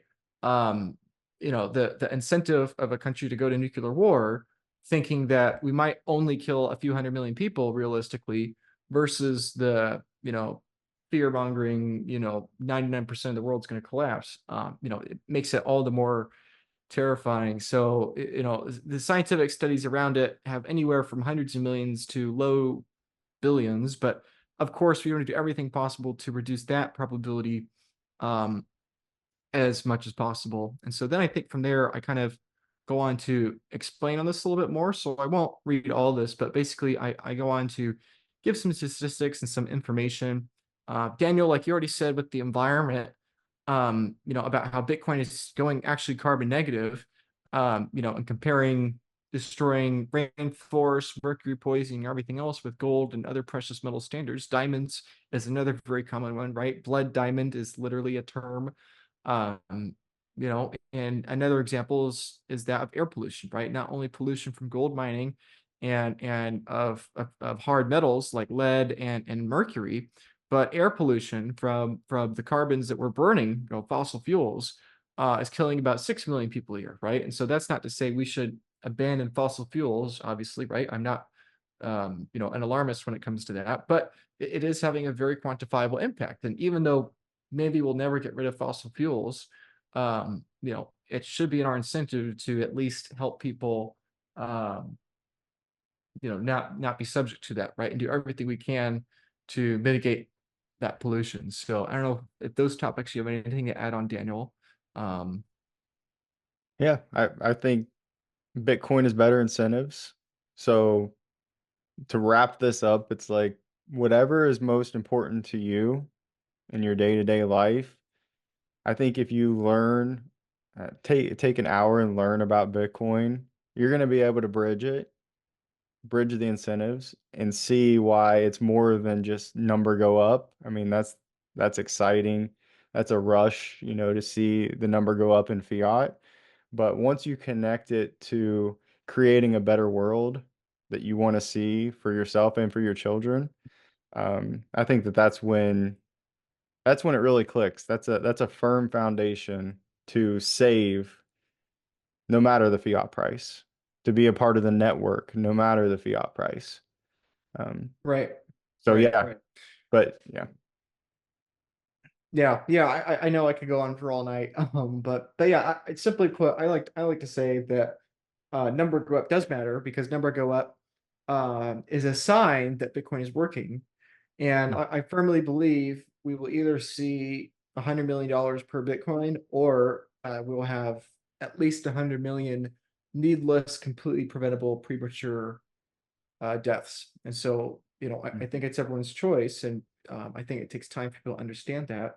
But hopefully we can tip the needle more in that direction. So, and speaking of tipping that needle, Daniel, let's wrap up this discussion by expanding on Bitcoin is better a little bit. What can people expect from the organization in the upcoming future, with how we're going to be helping the working class and everyone else understand Bitcoin? What can people expect from Bitcoin is better? What are a few actual things people can do to help the organization, besides liking, commenting, subscribing to this video and this channel and everything, of course? What can people expect? What's the vision? What's the game plan? And how can they help? Yeah. So the vision is, just because we're decentralized doesn't mean we need to be disorganized. I think when we come together, especially as a nonprofit focused on financial education, for one, we can expand our reach. For one, we get discounted ad rates. So if we want to run billboards, commercials, radio ads, we can expand that, being a nonprofit focused on financial education, compared to a bunch of, for-profit businesses trying to get the message out there about Bitcoin. Um, Two is to connect people. So, as we mentioned in the beginning of the conversation, a lot of times as a Bitcoiner, you'll feel like you're crazy because, you know, there's not many people in our lives who also understand this incentive structure. So, the idea with Bitcoin is we have a builders guild. So, whatever your talent may be, reach out to us. We've got open applications on the website, bitcoinisbetter.org, and we'll plug you in so you can build your Bitcoin network, build a proof of work portfolio, and also help the cause, help us to grow middle class adoption. So, reaching the middle class with discounted ad rates and helping people ask better questions, and then connecting the Bitcoin community to build a stronger network, because in that word network is the word work. So as we work together as Bitcoiners, we're going to get to know each other, I think, a little bit better than just like, I mean, meetups are great. You get together and you kind of philosophize and go down the rabbit hole together and do a lot of talking. But I think working will build more authentic and meaningful relationships as we ride the next adoption wave. Yeah, again, it's about touch points, right? You get to know somebody better with 100, 20-minute touch points than one 20-hour weekend job. Right. Yeah, yeah. So this is the website Daniel's talking about. If you want to get a job in Bitcoin, if you want to work in Bitcoin, you can consider volunteering for Bitcoin is better. There are multiple people within the board. Well, in the board, we have 10 people, and basically, if you plug in, if you can't plug into a Bitcoin job where you're paid and employed, you can volunteer, build the skills, build a reputation with other Bitcoiners, and help accelerate the organization. That's probably going to be a good job opportunity for you down the line. This is our board. You can go to our website and learn all about our board. Additionally, there are resources. There's free articles. Soon to be more videos. Thanks to me and the team helping me put these videos together. Lots of great articles. Pretty soon, we're going to have hours of free courses on the website. And additionally, let's talk about donations real quick, because this is what I'm excited about here. Is this podcast that we're starting here, right? This is episode 1 of Bitcoin is Better, the inaugural show with with Daniel here. And long term, the vision is that what we're going to be doing is we're going to bring new people onto the show. We're going to bring new people that are curious about Bitcoin. Maybe they bought a little bit of Bitcoin. They're nothing about Bitcoin. People that frankly would fall through the cracks, right? People that are new, that have questions. Maybe they don't have a financial advisor, or maybe they have a financial advisor that can't talk to them about Bitcoin. But people that maybe have $1,000, $50,000, $500, whatever the dollar amount is, it doesn't matter. People that have the intellectual curiosity to learn more about Bitcoin, that have just basic average Joe questions. We're going to bring them onto the show, and they're going to ask about Bitcoin, and they're going to talk. They're going to talk to me. They're going to talk to other board members on the team, and we're going to do our best to answer those questions. And the point of this is to make content that is digestible for the majority of the world, right? We all love Lynn Alden. We all love Michael Saylor. We all love Adam Back, but all three of those people, and probably most of the other people in Bitcoin, kind of goes over the head of most people, right? Not because they're dumb or less intelligent. It's just because they don't understand all the jargon, and it's just basic stuff. People don't have 30 hours a week to listen to Bitcoin podcasts, and maybe they don't want to have 30 hours a week to listen to Bitcoin podcasts or whatever, right? But if they were to say, hey, this person invited me onto this Bitcoin show, I could ask any question about Bitcoin I just want, as simple or complicated, whatever. And at the end of that discussion, I'm going to get free Bitcoin as a reward for learning about it. Again, the hope is get as many people off zero as possible. Is it going to be perfect? No. Lots of the guests we're going to bring on will probably sell the Bitcoin we give them and then go spending on whatever they're going to spend. But I think it's much better to give people, $50 to $100 of Bitcoin after a 1 hour discussion specifically tailored to them and their specific questions, instead of giving a bunch of people $2 of Bitcoin and a 5-minute spiel at a bar about why Bitcoin's better, right? I think these longer conversations are more suited to that, and specific conversations where we get to know the other person and what pain points they're having specifically and how Bitcoin might be better for them. So the ongoing podcast here, that's exactly what it's going to be.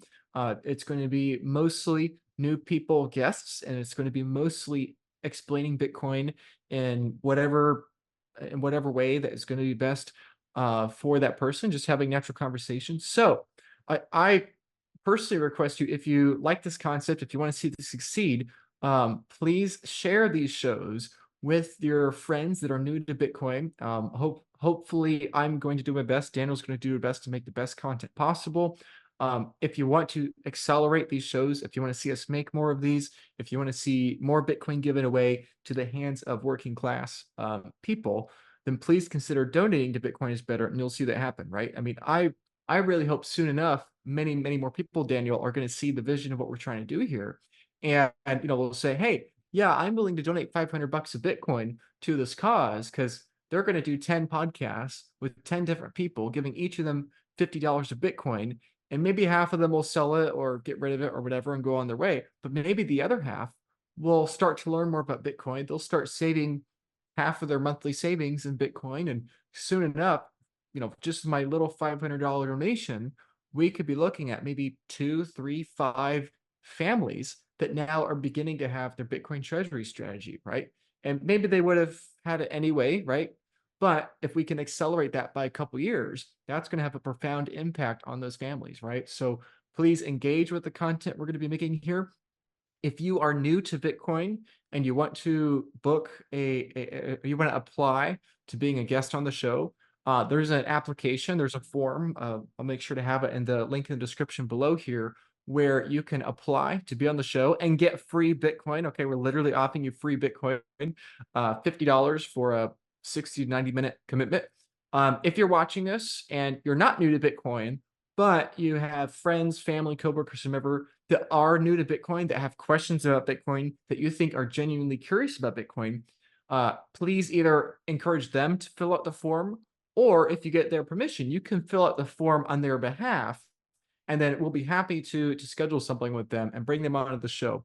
And so hopefully the idea of this project, this content project within the arm of Bitcoin is Better, is to create a massive library of new Bitcoiner friendly content that is basically documenting the orange pill journey for lots and lots of people brand new to Bitcoin. And so hopefully, over the course of the next few months, quarters, and years, Bitcoin is Better, we're going to see potentially hundreds and hundreds of people impacted by having their first get off zero moments and their first time buying Bitcoin, right? Both directly, tangibly, from the one-on-one conversations of the show, but also intangibly, because not only is that one person during the show getting a Bitcoin education, getting free Bitcoin at the end of the conversation, but hopefully dozens of people from each show start looking at Bitcoin in some sort of new light. So anyway, I'm very excited about that. I think it's going to be interesting, and that's how you can help. Please subscribe. Please post about it everywhere, wherever your Bitcoin network or friends are. Again, we're a nonprofit. If you want to donate, right, 501c3. If you're a Bitcoiner, you probably don't like taxes. Wink, wink. This is a good excuse to minimize that tax bill and accelerate Bitcoin, right? And invest in the future of Bitcoin by donating to Bitcoin is better, and save yourself taxes and feel good about it. And you can literally watch your money be put to work by watching the content that you're helping fund with these donations. So that's my little pitch for why people or what people should do for getting involved. But if people are still watching at the end of the show here, thanks for your time and thanks for watching. Daniel, any final words? Yeah. Reiterate one more time. Thank you so much, Luke, for helping us get this off the ground. I think the concept, is exactly what I had in mind when I started this nonprofit. It almost began to feel intellectually selfish, going deeper and deeper down the rabbit hole. So this is an opportunity to come out of the rabbit hole and let people know, hey, there is a rabbit hole. There is a reason why Bitcoin exists. So it's like we're coming up and like trying to just have those conversations with normal people, and like I'm super curious to hear their questions. Like what's holding them back from Right. starting a Bitcoin savings account? What questions do they have? Because really I'm going into this with an open mind of like trying to discover what those barriers are and how we can help explain Bitcoin in a better way. And maybe there's Yeah. also like angles we haven't thought of as well. So I think it's going to be a great learning experience Yeah. for everyone involved.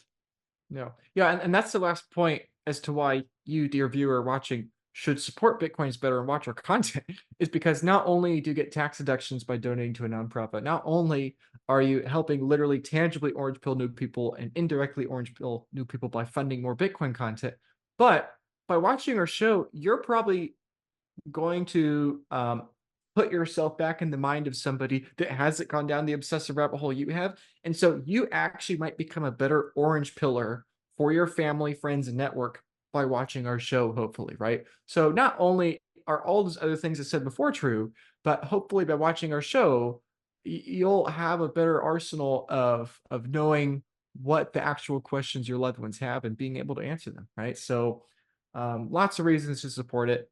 Daniel, thank you for being the guy to spearhead this. It's been a blast to do this behind the scenes. I'm looking forward to seeing the fruits of our labor um, start to grow over time. So, Daniel, thank you. Appreciate it. All right. Thank you, Luke.